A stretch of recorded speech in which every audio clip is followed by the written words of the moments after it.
Good morning, सत श्री अकाल, सलाम, नमस्ते। सुबह का सभी को अभिवादन। मैं राम अवध सिंह, SLA इस्लाई UP chairman, member loss minimization committee IRDA, आज आपके बीच में इंजीनियरिंग इंश्योरेंस का दूसरा टॉपिक स्टैट्यूट्स एंड रेगुलेशंस पर डिस्कशन के लिए लाया हूँ और आशा है कि आप लोग इसे समझेंगे, समझने की कोशिश करेंगे। ख़ास तौर से ट्रेनी सर्वेयर्स और न्यू कमर्स के लिए ज़्यादा हेल्पफुल होगा और जिन लोगों का कंसर्न है उनके लिए भी होगा। तो engineering insurance statutes and regulations, जैसा कि आप सबको पता है कि इंजीनियरिंग इंश्योरेंस क्या, पूरा इंश्योरेंस सेक्टर ही इंश्योरेंस एक्ट 1938 से गवर्न होता है और IRDA एक्ट 1999 इस पे रेगुलेशन एंड कंट्रोल भी करता है और ऑपरेशन भी पूरा उसी के कंट्रोल में है और उन्हीं पे ये चलता है। कुछ और relevant statutes government of India के हैं, वो स्टैट्यूट्स क्या हैं उन पे हम डिस्कस करते हैं जो इंजीनियरिंग इंश्योरेंस में अप्लीकेबल होते हैं। Indian factories act 1948, safety rules of plant and machinery, Indian boilers act 1923, Indian mines act 1923, दोनों। इंडियन फैक्ट्रीज एक्ट 1948 है क्या है, थोड़ा सा इसे समझने की कोशिश करते हैं। Under the act the government has provided for inspectors who have powers. Inspector क्या मतलब, बॉयलर इंस्पेक्टर्स को यहाँ पे डिफाइन किया है।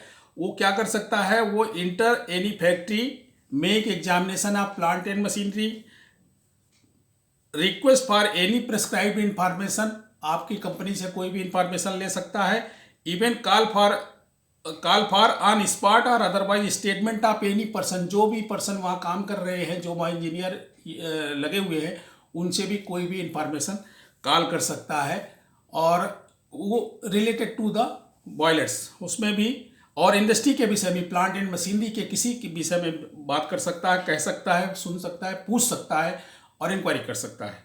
This is all with a view to ensure, किस लिए, safety security within the factory, उसके अंदर सेफ्टी सिक्योरिटी के लिए वो कर सकता है। इनफैक्ट देयर आर 4 सेक्शंस, जो 4 सेक्शन इसमें हैं जो एडिशनल रिस्पॉन्सिबिलिटी फैक्ट्री को देते हैं, जिसमें सेफ्टी मेजर्स के लिए रेगुलेशन बनाया हुआ है और वो सेफ्टी मेजर्स और मेंटेनेंस एंड ऑपरेशन सबके लिए बनाए गए हैं।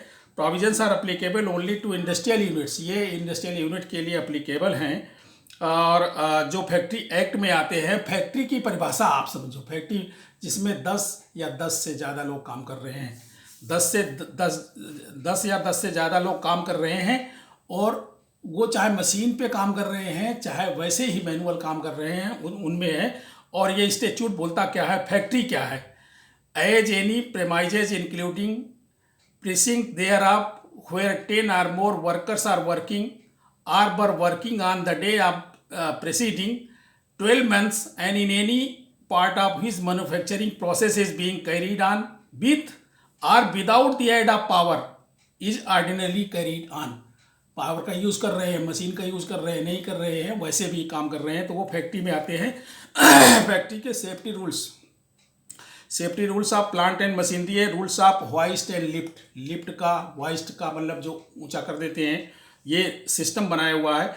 Rules the lifting machines, chains, ropes and lifting tackles, जो हमारे चेन हैं और लिफ्टिंग के इक्विपमेंट्स हैं, उनके लिए रूल्स बनाए गए हैं। सिक्योरिटी और सेफ्टी दोनों के लिए बनाए गए हैं। रूल्स फॉर रिवॉल्विंग मशीनरी, कुछ मशीनरी घूम रही हैं, उनके लिए भी रूल्स बने हुए हैं। रूल्स फॉर प्रेशर प्लांट, जो प्रेशर वेजल्स होते हैं, प्रेशर प्लांट होते हैं, उनके लिए भी रूल बनाए गए हैं। और इंडियन बॉयलर एक्ट 1923 ये क्या बोलता है, boiler has been defined under the act as any closed vessel exceeding 22.75 litre capacity which is used expressly for generating steam under pressure and includes any mounting or other fitting attached to such vessel which is wholly under pressure when steam is shut off। Pressure vessel क्या है, जिसमें 22.75 litre steam की capacity है और उसमें ये set up करने के बाद भी उस पर प्रेशर बना रहता है, और उसके जो अटैचमेंट है उस जिस पे फिक्स हुआ है, ये सारे के सारे को मिला करके बॉयलर में गिनती करते हैं और काउंट होता है। The act also provides for registration of boilers. Boilers का रजिस्ट्रेशन होता है किसके यहाँ? इंस्पेक्टर के यहाँ, चीफ इंस्पेक्टर के यहाँ होता है, और रजिस्ट्रेशन होता है। वो लोग सर्वे करते हैं, इंस्पेक्शन करते हैं, रिन्यूअल करते हैं। रिन्यूअल कराना भी बहुत ज़रूरी होता है।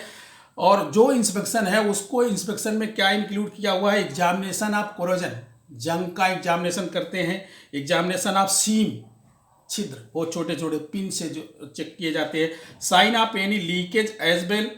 Amount of scale inside the boiler, scaling हो जाती है बॉयलर के अंदर, उसकी भी जांच करते हैं। ऑल फिटिंग्स, सारी फिटिंग्स, सब फिटिंग्स को, और उनका पूरा सर्वे करते हैं। सर्वे क्या? इंस्पेक्शन करते हैं। इंस्पेक्शन करने के बाद ही सर्टिफिकेट इशू करते हैं। Section 18 of act stipulates compulsory reporting of accident.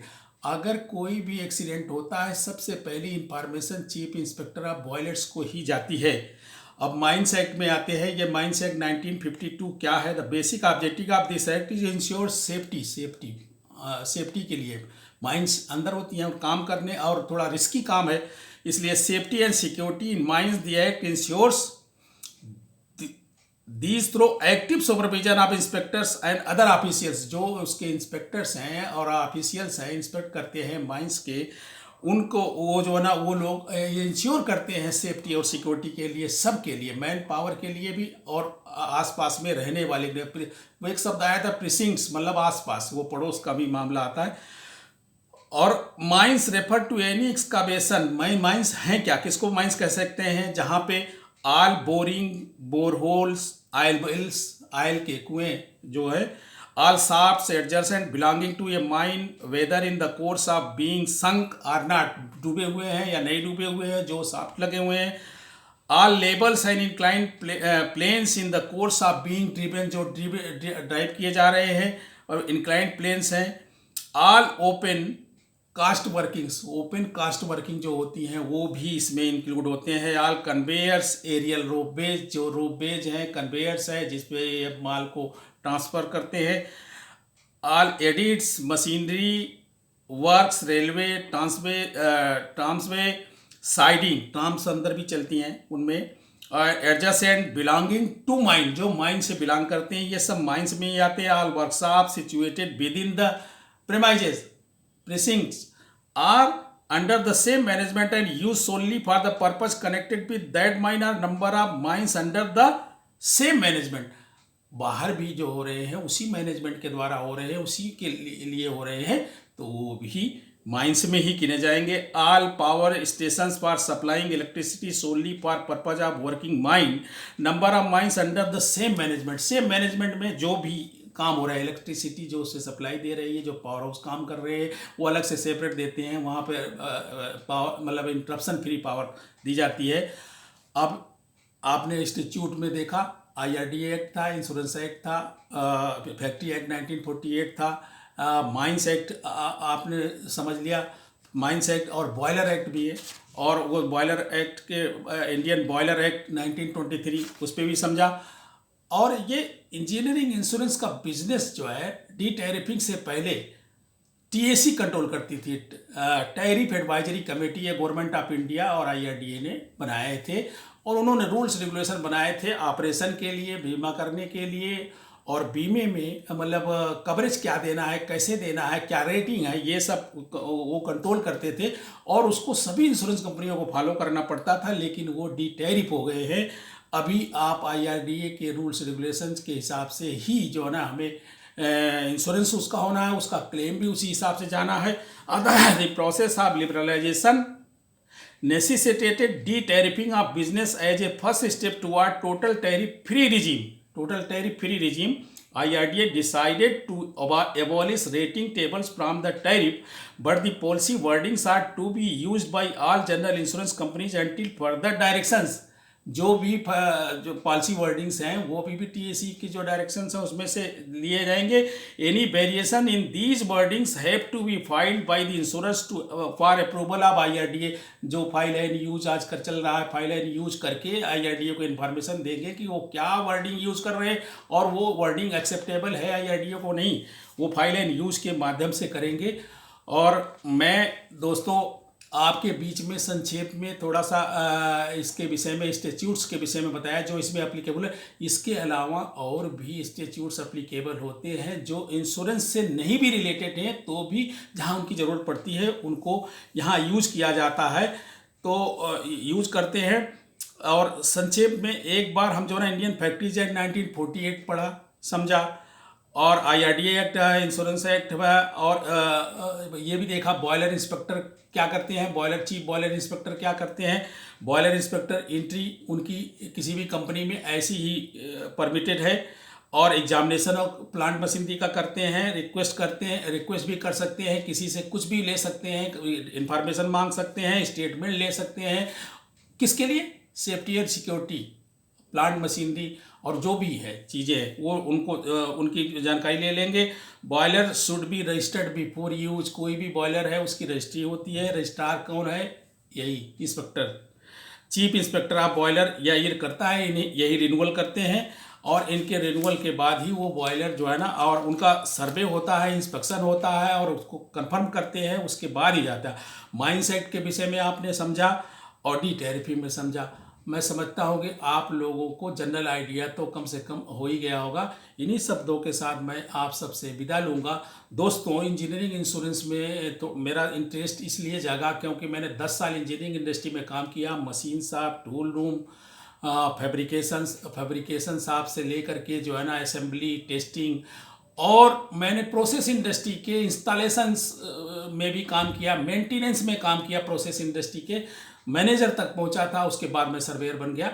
10 साल मेरे इसी तरह से पूरी इंजीनियरिंग में बीते थे। इस वजह से थोड़ा, और 500 कम से कम इंडस्ट्रियाँ मैंने इंस्पेक्शन किया है, हर तरह की इंडस्ट्रियों को। आशा है कि आप लोग इसे पसंद करेंगे, लाइक करेंगे और समझने की कोशिश करेंगे, आगे बढ़ाएंगे। Thank you very much.